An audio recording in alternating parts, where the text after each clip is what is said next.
Duty ঘরের থেকে বেরিয়ে আনছে যাবো বলে 3টা সাড়ে 3টার দিনে কবে? ওই ইয়ার দিনে এই সোমবার না বল সোমবার। হ্যাঁ, তারপরে আর ডিউটি থেকে মানে আসেই না, ডিউটি করেছে না না করেছে সেটা তো বলতে পারছি না। আর ওই তারপরে আর ওই নিখোঁজ ওই সোমবারের রাত্রে।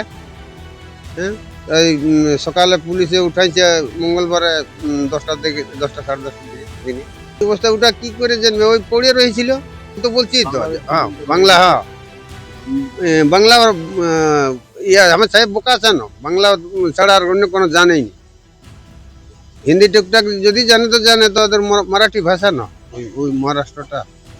বাংলায় কথা বলাতে হ্যাঁ, ওই বাংলায় কথা বলার জন্যই মানে এইটুকু ঝামেলাটা হয়েছে। হয়তো ভালো কথা বললো ওটা মারাঠি ভাষায় খারাপ শুনতে পাচ্ছে না কি পাচ্ছে, ওটা এইভাবে মানে গোলমাল হয়ে। পুনেতে কাজ করতে গিয়েছিলেন, ওখানে নৃশংসভাবে খুন করা হয়েছে। বাঙালিদের উপরে অত্যাচার, খুন করা হচ্ছে, সেটা আমরা তীব্র ধিক্কার এবং প্রতিবাদ জানাচ্ছি। যেভাবে হিন্দুত্বর কথা বলে এই বিজেপি, যেভাবে বিভিন্ন সম্প্রদায়ের মানুষের রক্ষাকর্তা বলে মিথ্যা কথা বলে বেড়ায়, তার জন্য ধিক্কার জানাই। বাংলা ভাষাভাষী মানুষের উপরে যেভাবে অত্যাচার করছে, তার জন্য ধিক্কার জানাচ্ছি এবং সমস্ত পুরুলিয়াবাসী তথা বাংলাবাসীকে এই বার্তা দিতে চাই, বিজেপিকে কখনো আপন করবেন না। আজকে এই সুখেন মাহাতোর যে মৃতদেহ সেটা আসছে, সমস্ত রকম ব্যবস্থা আমাদের নেতা অভিষেক বন্দ্যোপাধ্যায় থেকে শুরু করে সাংসদ সামিরুল ইসলাম থেকে শুরু করে সবাই মিলে সমস্ত বার্তা এবং সেখান থেকে বের করে নিয়ে আসা সমস্ত রকম ব্যবস্থা করেছেন। এই ঘটনায় আমাদের মানবিক মুখ্যমন্ত্রী উনিও অত্যন্ত মর্মাহত। আমরা এটার ধিক্কার চাই, এটার বিচার চাই।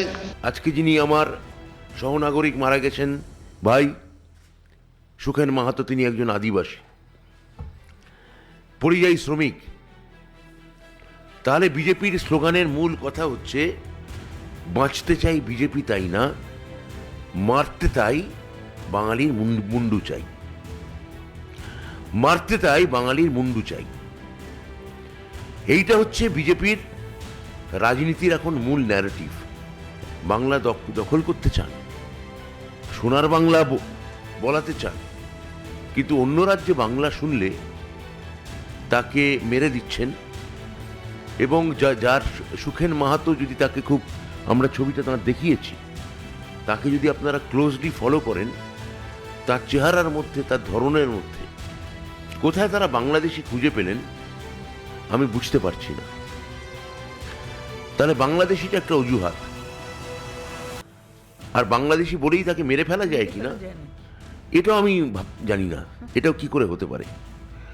অন্য রাজ্যের, অন্য দেশের যদি কোনো মানুষ যদি তাকে সন্দেহ হয়, তাকে আপনি রেখে পুলিশের হাতে তুলে দিন।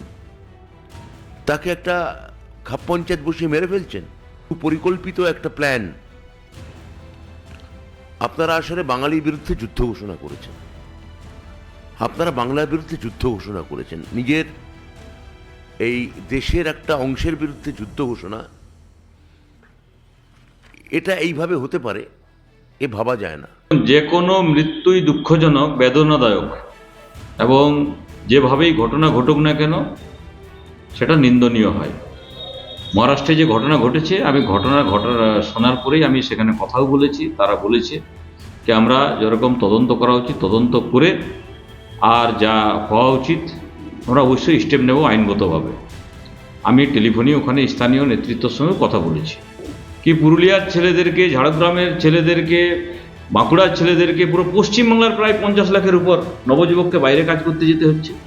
আপনার ডেভেলপমেন্ট তো খুব দেখতে পাচ্ছি, সেই জন্য বাইরে যেতে হচ্ছে। শুধুমাত্র কোনো না কোনো একটা অভিযোগ তোলা, নিজের বিফলতাকে ঢাকানোর জন্য এইসব অভিযোগ তোলা হচ্ছে। হ্যাঁ, যে ঘটনা ঘটেছে আমিও চাই তার সঠিক তদন্ত হোক, এবং যারা দোষী আছে তাদের আইনগতভাবে বিহিত ব্যবস্থা হোক।